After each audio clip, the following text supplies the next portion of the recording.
Well, welcome back, everyone. Now we're going to speak a little bit about strategy and acquisitions. This is a topic I could speak a lot about. A lot. But we're going to keep it short. We're going to give you just the essence of our strategic framework. And we are going to talk a little bit about acquisitions. We often get the questions from the whole team here, basically, on our view on acquisitions and what we consider to be a good acquisition. So we're going to do a little bit of a deep dive into that area itself. But let us focus on the strategic framework. And the wider strategic framework for us is basically about sticking to what we know, what we are, adhering to our core strengths, our values. That's the essence of it. A strategy to us, it's about having a framework within which we can operate to reach our goals. This strategy has to relate to our core strengths, but even more important, it has to be convertible to local, detailed, concrete action plans. Detailed plans. We think the implementation, the execution of the strategy is probably even more important than the strategy itself. It's so easy that a strategy becomes a set of nice slides, 10, 15, 20 slides. It looks fantastic, a lot of buzzwords, but nothing really actually comes out of it. We like to keep it short. We want everyone within the group to know where we're heading, and sometimes it's good to keep things simple. The key concepts of our strategy are threefolded. Decentralization, absolutely a key concept for us.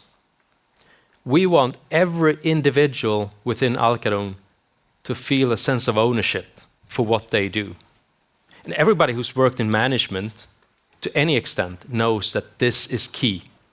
It's so important to instill this sense of entrepreneurship in an organization. Now, our local management teams, they are well equipped to make decisions themselves. They have strong local management teams and organizations throughout Alcadon Group. But we focus a lot on cooperation, collaboration within the group. Teams are forming within the group with data center experts, marketing experts, people working in IT, structured cabling specialists. People are meeting regularly to learn from each other. And that's how we create a synergetic environment. And it works very, very well for us. When it comes to growth, we have requirements in the group. Each market, each company has to have a detailed, realistic plan on how to achieve a minimum of 10% top line growth every year. Minimum. And it should be profitable growth. We have EBITDA targets, our operating margins. You have to have a plan to achieve above 10% over time in each market, each country. We focus on cash flows.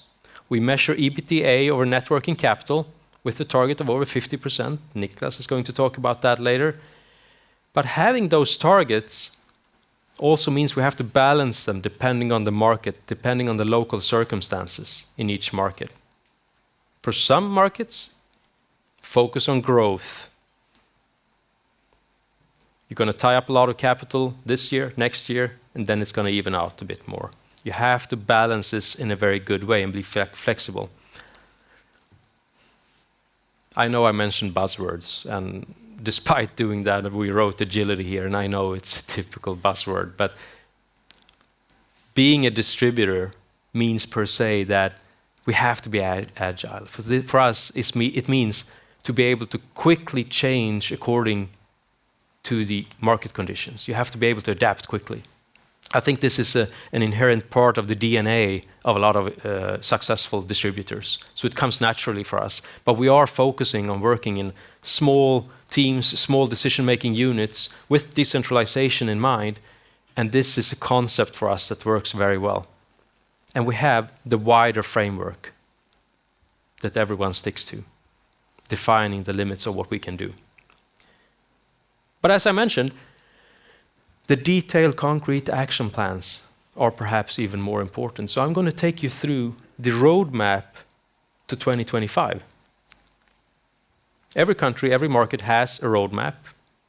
When we lump the initiatives together, we are focusing mainly on 5 things throughout the group. Organically, we're focusing a lot on synergy extraction between our different markets, between our different functional capabilities. This works extremely well, as long as we can meet across borders.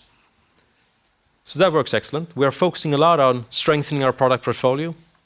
In each country, sometimes we have the same suppliers, sometimes we have different ones. We have some products that we create ourselves, some products that we source from international manufacturers. By looking at how we can strengthen the product portfolios in each country, we can develop a lot of value within the group.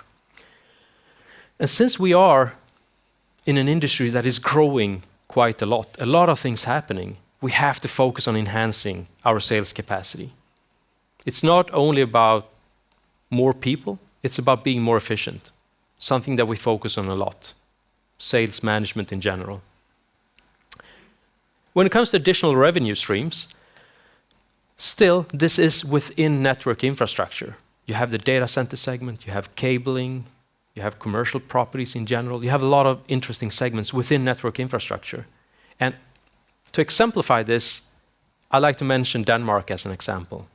They started off a great many years ago with a very strong position in FTTH, broadband, fiber to the home, it's also called. They were extremely strong. From that area, they started to expand within the wider FTTX area with radio solutions for 5G, for example. Became really strong in that. Now they have taken an additional step within Alcadon Group to focus on structured cabling, the industry segment, and the data center segment. And they are doing that with remarkable efficiency. A lot of nice things are happening there. And this is a concept that we want to copy in more countries.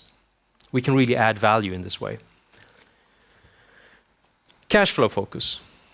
Easy to say, but we are actually doing it. And we can see that when a new company enters Alcadon and we start talking about net working capital and capital tied up, how you should work with optimized inventory levels, how you should work with payment terms, we make a difference and we can improve cash flows.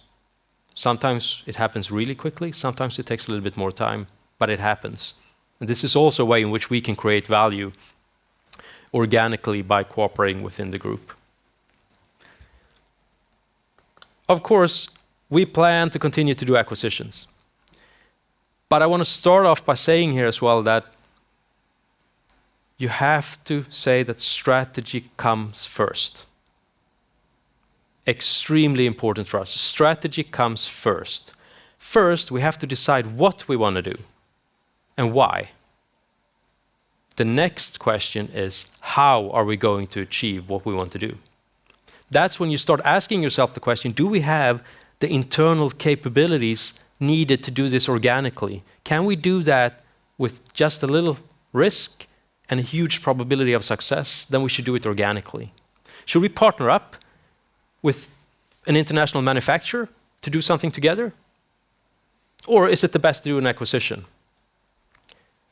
When you want market access in a new geographical market, very often an acquisition is the best way. And that's how we did it now in the UK just recently. And geographical expansion, or expanding our geographical footprint, it's one reason why we do acquisitions. It could also be to strengthen local operations. We can see that it's an easy way to gain access to certain customer segments or launch more products towards existing customers. We can see that we can improve cash flows by working more efficiently with net working capital together with another company in the same market. Several reasons. But we are looking for synergies, and we're not afraid to say so. And synergies come in many forms.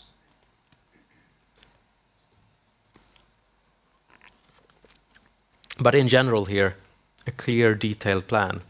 If you saw these plans per country, you would see that they are extremely detailed, time-wise and what we want to achieve. But since we are speaking about acquisitions, let us focus on our recipe to do successful acquisitions. What do we think is essential? Well, first of all, we stick with what we know, network infrastructure. products and systems that enable digitalization in general. This is what we know, this is where we can bring value.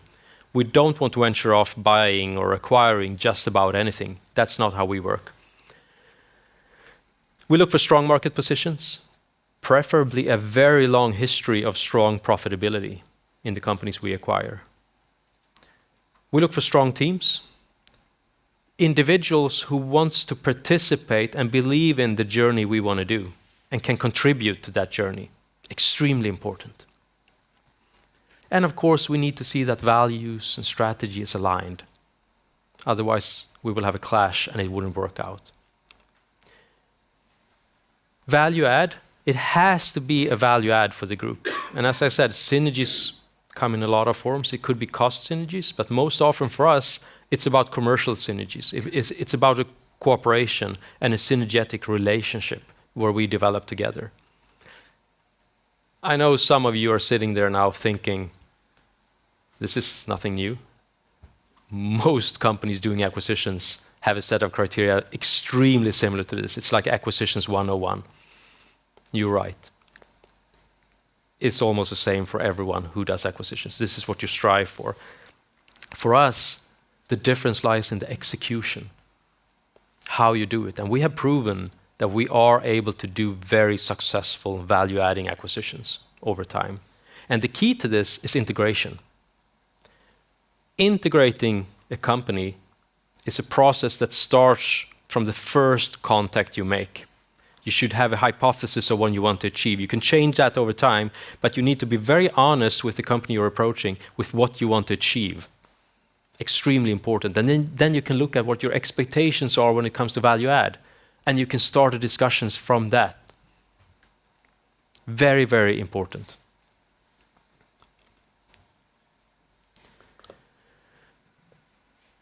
An easy way to screw up an acquisition is overpaying. The valuation needs to be reasonable. It needs to have a solid foundation in the underlying market growth and the market position of the company. We focus a lot on this, and you have to be prepared to say no. And we say no quite a lot. 2 times the last 8 months we said no to acquisitions because we saw that we cannot defend a valuation that we think is reasonable. Even if investors are knocking on your shoulders saying that shouldn't you do an acquisition soon, it can be quite stressful, but we do not let ourselves be stressed. We want to do value-add acquisitions and we don't want to step in the wrong direction. Important as well, aligning interests.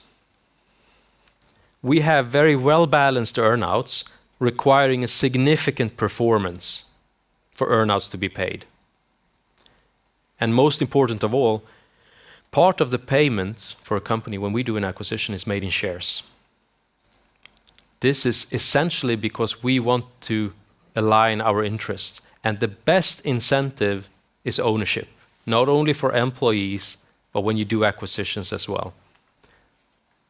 If we do an acquisition, the target has to believe in our plan and they have to be able to contribute to that plan going forward.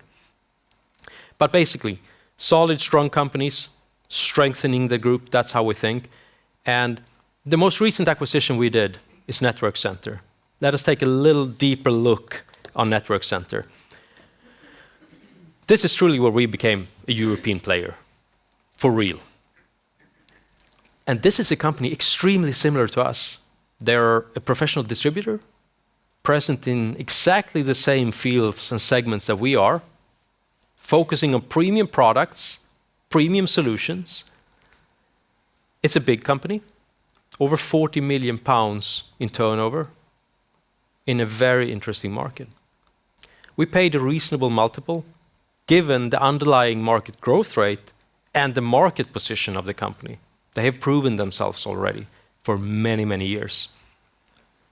We have a well-balanced earnout, and we saw pretty early that there is a strategic and cultural fit. Because how we found the company was actually because of mutual suppliers contacting us and saying, you know what, you should speak to each other because you are extremely similar. And you could do a lot of value add by cooperating very closely.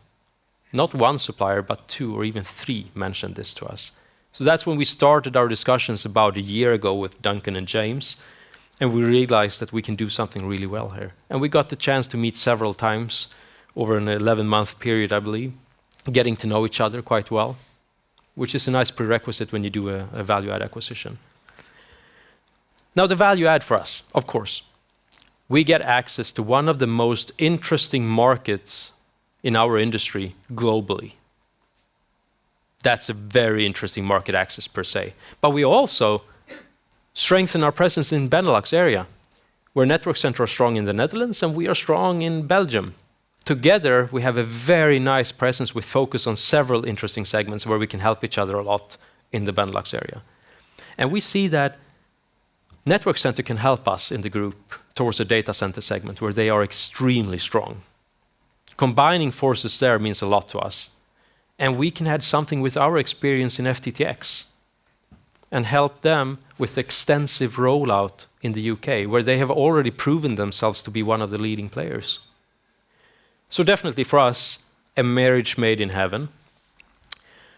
That was everything I was going to say about strategy and acquisitions. Our intention was to keep it really short, and I hope we really did just that.